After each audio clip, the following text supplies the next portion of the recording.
In this episode, we'll take a look at the DEITY PR-4, which is probably the most anticipated audio recorder for video in 2026. Let's jump in and take a look. Number one, let me just be clear, DEITY sent this to me free of charge. The recorder itself, the battery, the cage, the sound bag, and the charger. So that's full disclosure there. They've not told me what to say. They haven't reviewed this video prior to posting, so all the opinions I share here are my own. And also this video is sponsored by Learn Light and Sound, which is where I have my online courses teaching you how to make better sound and lighting for your videos.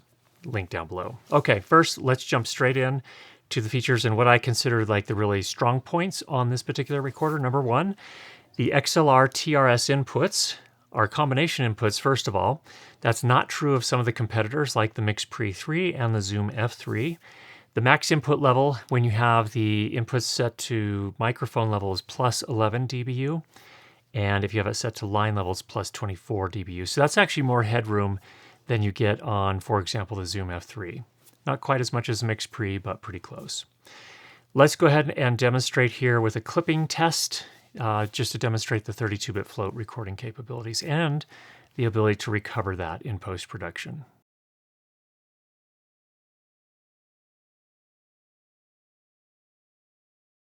All right, this will be a clip test. I'm going to get up a little bit closer to the microphone and talk pretty loud here to see what this sounds like and how readily we can recover this with 32-bit float.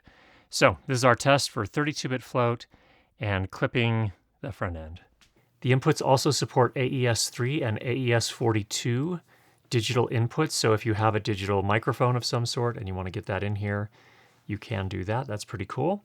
And you can also stereo link the two XLR inputs, just a standard stereo linking or mid-side linking as well. As far as self-noise, if you set the input gain on the recorder to 0 dB, and I plug in a dummy XLR connector with a 150 ohm resistor across pins 2 and 3, which essentially simulates a dynamic microphone without getting the input from a microphone, the sound that it's capturing. This is just kind of a way to get just the self-noise measurement from the preamplifiers. Make a recording with that dummy XLR connector plugged in, bring it into post-production, and our RMS max sits at minus 128 dB full scale. So that's really clean. In other words, if you're recording dialogue, nobody's going to hear that. But you might say, Curtis, but I am going to apply some gain. I have to apply some gain because if I don't, then it's not going to be loud enough. Yes, you're right. Fair point. Worst case scenario, if I have to boost gain 60 dB, the noise floor is then sitting at minus 68 dB. So even with the most gain-hungry dynamic microphones, you'll still be able to make clean recordings with this. In other words, the self-noise of the preamplifiers, that performance is good. It's not a concern from my point of view. There's also a 3.5 millimeter stereo unbalanced input, so you could plug in, for example, a 3.5 millimeter lavalier microphone and record that. The input does supply 5 volts of plug-in power, and it also supports AES-3 and AES-42 inputs. So if you have a digital microphone with a 3.5 millimeter output, that also will work here. Now, powering the PR-4. This is actually one of probably the best recorders I've seen in this price range as far as powering options. Number one, the native battery slot is for an NPF 550 battery, and DEITY supplies, you can buy one of those batteries from DEITY. It's a 3,320 milliamp hour battery. It was able to power 2 phantom-powered microphones, a Sennheiser MKH50 and a Sennheiser MKH8050 into the 2 inputs with recording on for 7 hours and 37 minutes on that battery. So that's good. That's a good long power time. In addition to that, there is a USB-C port which can take power delivery to power the unit. And there's a 4-pin Hirose input. So if you're using this in a bag and you have a power distribution system to also power your wireless microphone receivers or anything else in your bag, this can also use that, which is beautiful. That's probably the best power implementation I've seen. And it, power efficiency, power input options, really good. In addition to those 2 external power sources, the USB-C power delivery and the Hirose, both of those can actually charge the internal battery as well. So they've done a really nice job as far as power is concerned here. Recording formats, well, for the most part, the normal suspects here can record 32-bit float, it can record 32-bit linear, and it can record 24-bit linear. And as far as sample rates, 48 kilohertz, 96 kilohertz, and 192 kilohertz. So it does not, interestingly, support 44.1, which is not an issue for most of those doing video anyway. Not normally the format you need. Recording media, it can record to standard size SD cards, and also it has an internal SSD, 64 gigabytes. So you do have redundancy in recording. It can record to both of them at the same time, and it seems to do a nice job there. Time code. I'm kind of rushing because there's a ton on this, and we can dive into more details if you have specific questions. But next, let's move on to time code. Best implementation I've seen in a sub $500 recorder to date. It has basically the equivalent of a DEITY TC1 timecode generator built into the PR-4. So I think the most common question I'm likely to get is, do I need to get a TC1 timecode generator to hook up to the recorder and leave it connected during a shoot? No, you don't. It has one built in, so you're good there. What this means is that you can wirelessly jam to other DEITY TC1s, the DEITY Slate, the DEITY Theos wireless microphone system, and the DEITY PR-2 using the Sidus Audio app, or wired if you wanted to do it. And in some of those, you can actually jam them wirelessly without the app as well. So it's all integrated into the DEITY timecode system. You can also jam to any other SMPTE-enabled timecode generator via wire. So there is a timecode I/O port, a 3.5 millimeter timecode I/O port, and you can configure that port to either mic level or to line level, depending on what your device needs. So you can jam to those other products as well. And we didn't experience any sort of frame drift over 7 hours and 37 minutes. That same period of time we were recording to our microphones, the timecode did not drift at all. So we were at 20 degrees Celsius. So we were basically at standard room temperature for human dwellings. And we didn't get any sort of drift. If you're going to be in extreme circumstances, super, super hot or super, super cold, your mileage may vary a little bit there. Auto mix. This is an example. Now, I've had this recorder just for a few weeks now. There's a lot to test here. I have not tested everything extensively. So this is one that I've only started with. And let me just tell you what I know so far. It works. To my ear, it sounds more aggressive than the Zoom F-Series Auto Mix or the Sound Devices Mix Assist. But it also left some artifacts if you are not set up optimally. And that's true of any auto mix algorithm. That can happen. But for example, when, well, let me just, I need to come back to this another time, but when Emma and I were both sitting next to each other, shoulder to shoulder, facing the same way, two boom microphones, I had an MKH50 above me, she had an 8050 above her, literally sitting shoulder to shoulder, it has trouble kind of switching back and forth between the two. And if you have no idea what I'm talking about, AutoMix is usually an amazing feature, and I think this one's going to work really well if you're set up in a traditional podcast kind of format. So close miking with dynamic microphones, optimizing where people are sitting so they're not sitting shoulder to shoulder, maybe having facing each other instead. So you're using the directionality of the microphones to help manage things. And it just makes things so much easier. If you're doing a podcast on a regular basis with multiple people in the same space, mic bleed is a huge issue and it doesn't sound great. So when I talk, my mic picks up my sound, but also everyone else's mic picks up the sound of me, but at a delayed time, so that it just sounds bad. It just sounds really bad. You get comb filtering and it's not good. Mix Assist, or in this case, Auto Mix, really, really helps with that. Makes it much cleaner. All right, we'll come back to that. Noise reduction. There is a built-in noise reduction feature. You can dial in up to 6 decibels of noise reduction. Here's a sample.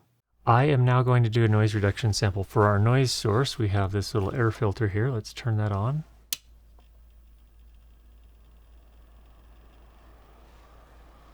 You can hear that. We'll set that down there. And let's come into our noise reduction. Right now it's turned off. Or it's at 0 dB. Let's turn it up. 1 dB.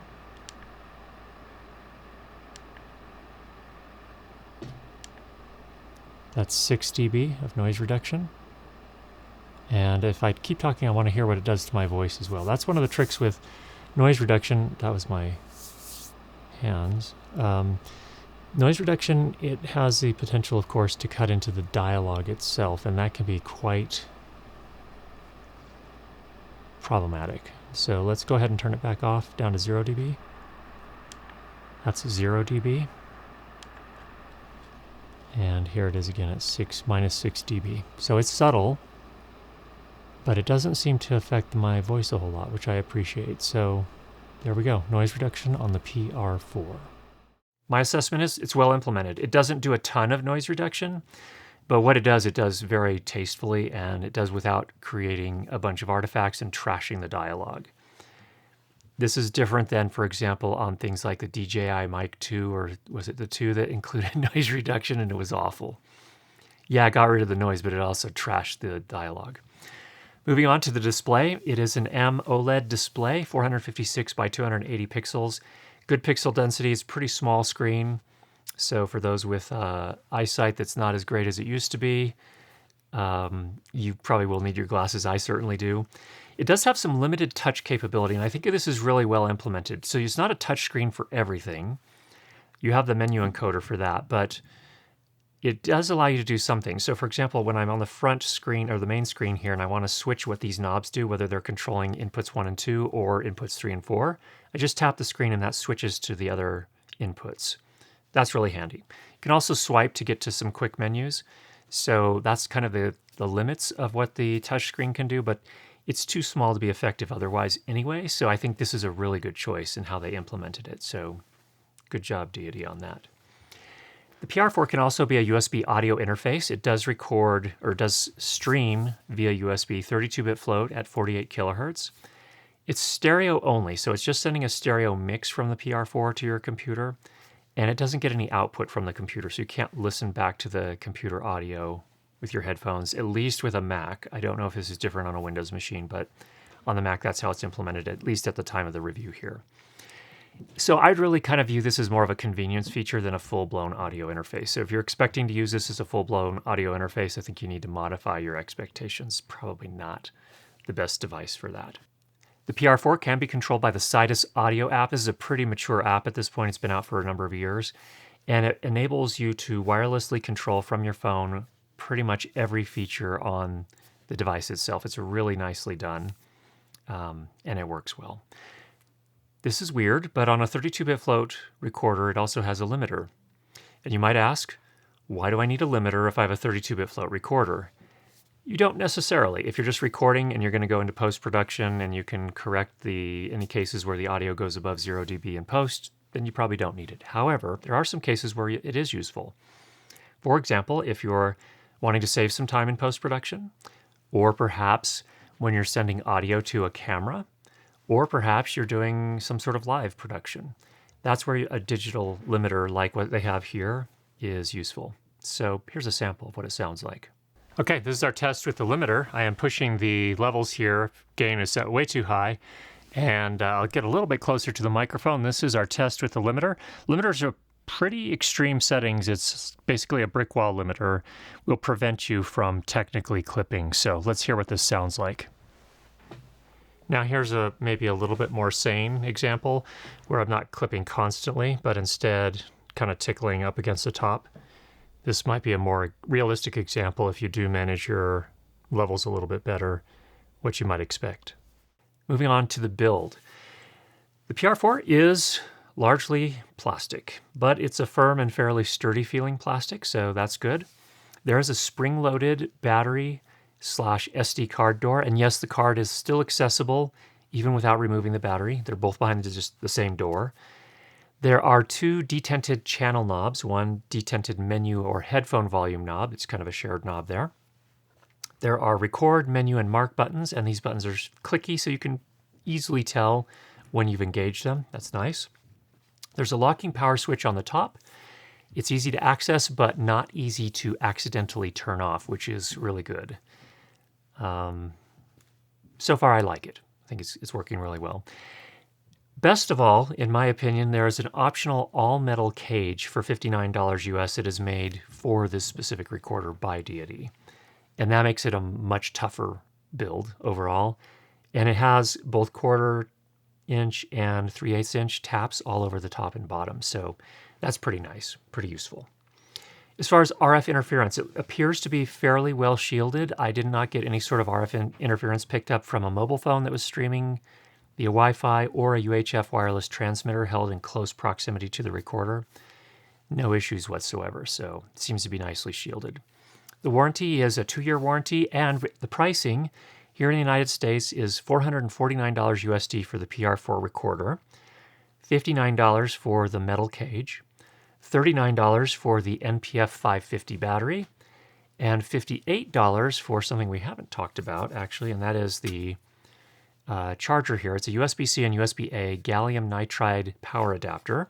I've had one of these for about a little over a year, I think, maybe longer than that even. And I've used it for powering lots of things. It's a really nice power delivery implementation on this, and it can supply up to 140 watts. Been fantastic. And then there is also this $79 custom bag for the PR-4 made by DEITY as well. And that's pretty nice if you want to keep a nice small kit that you need to be super mobile with. So that's all good. No product is perfect, including the PR-4. These are my subjective criticisms. They're not deal breakers for me, but number one, on the build, the knobs do wobble a little bit. So for me, that's all the more reason for that metal cage to become a necessity.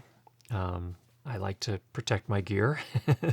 So I find the metal cage kind of makes up for that, but the knobs are not like the sturdiest in the world.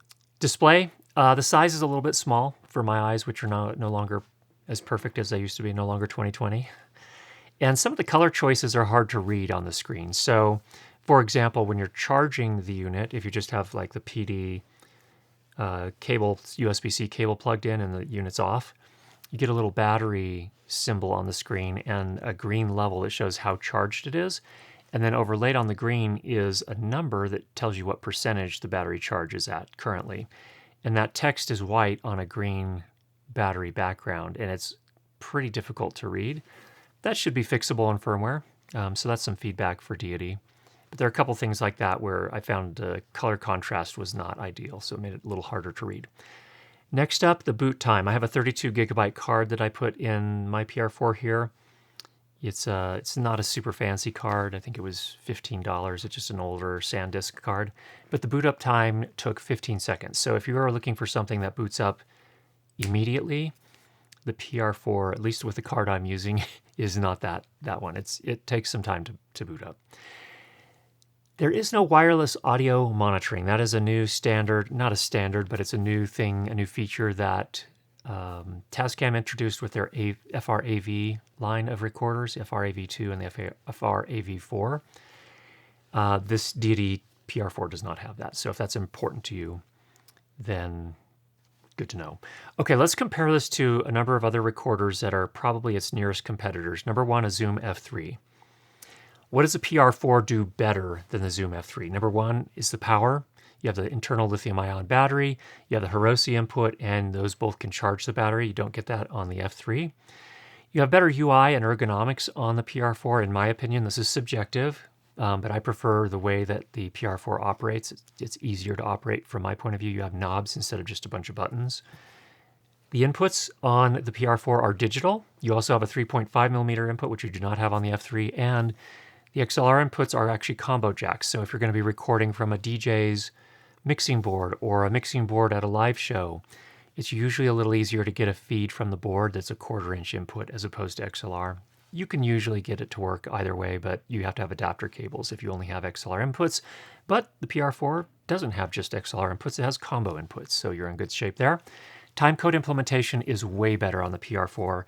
In my opinion, working with different sets of timecode gear, the PR-4 is set up to work with all of them. The F3 is not.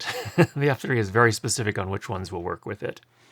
You have two outputs on the PR-4. You have one output on the F3, 3.5 millimeter unbalanced in both cases. You have redundant recording media in the PR-4. You have a better app, in my opinion. It includes Bluetooth out of the box. And that's a plus or minus depending on how you look at it. I found it more convenient that way. It also has, the PR-4 has EQ, has auto mix, has noise reduction, that's all included, and the F3 doesn't have any of that as I recall. So you might be asking yourself, Curtis, what does the F3 do better than the PR4? A couple of things. Number one, it's cheaper, less expensive. And number two, it's much smaller. Here's a Zoom F3. Here's the DEITY PR-4. So that is compared to the Zoom F3. I want to pause and say something here. If you have a Zoom F3 and you're getting good results with it and you like it, that's great. I'm not criticizing it. I'm saying it's a great recorder. If you just want to compare, if you want the context of why I would, if I were buying brand new today, why I might prefer the PR4, that's why I'm sharing the context here with you. I'm not saying that you can't get good recordings with the Zoom F3. You can, and many people are. But if you wanted, actually, I should say another pro of the F3 is that the corners are all metal. It's a pretty sturdy build right out of the box. You don't have to buy the add-on cage for it. So that's another plus for the Zoom F3. All right, let's move on to the TASCAM FR-AV2. What are the things that are better implemented on the PR4 versus the FR-AV2, which is a little recorder like this? Here's the PR4 in comparison. FR-AV2 is smaller. All right, what the PR4 does better is the power implementation is better on the PR4. It has that internal lithium-ion battery that you can swap out, use replaceable batteries. Also has a Hirose input, and the Hirose input can charge the battery internally. I prefer the UI and the ergonomics of the PR4. Again, I like the knobs. So much easier to do certain things that way versus buttons. Just a preference of mine. Again, subjective. It has two outputs, whereas the FR-AV2 has one 3.5 millimeter output. Has redundant recording media, so the internal SSD plus the SD card, so you have that backup. It includes the Bluetooth module, again, whereas that's an add-on for the TASCAM. And it has a better app, and it also has built-in noise reduction.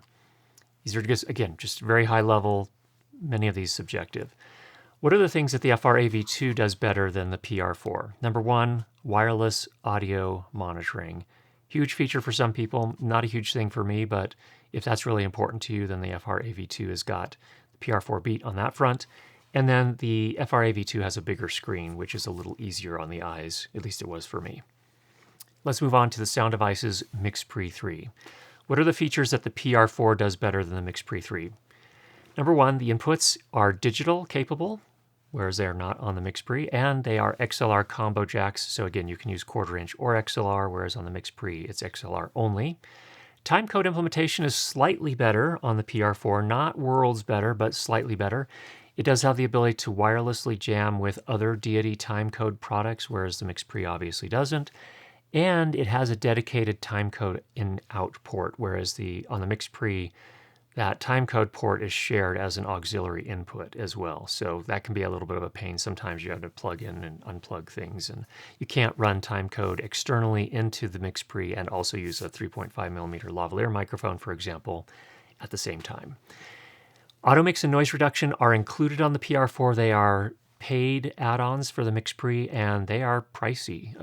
The auto mix is not bad at $100, but the noise reduction is either $300 or $600, depending on how many channels of noise reduction you want to use, and so that adds a lot to the price. The PR4 has an EQ feature as well, whereas the MixPre does not. Powering is also I like the PR4 when it comes to power. Again, that internal lithium-ion battery, so you don't need an extra battery sled like the MixPre. And a lot of people have criticisms with the battery sled. I don't love it, but I don't hate it either. Some people really despise it.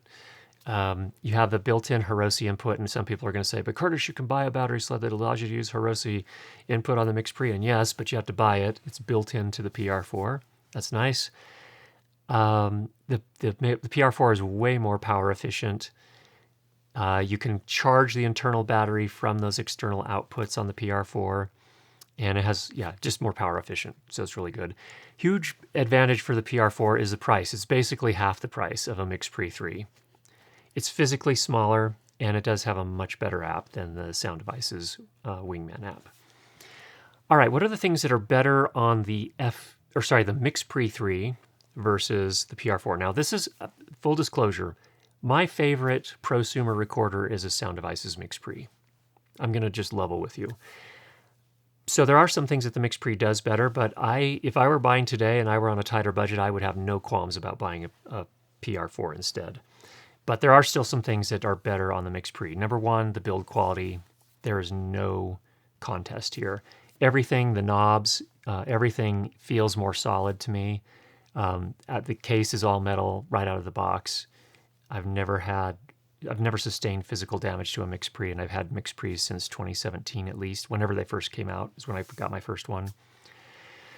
I've never had problems with the battery sled. Others have reported problems with the battery sled, talking about bent power pins and stuff like that. I've never had that problem, but I suppose that could be a problem.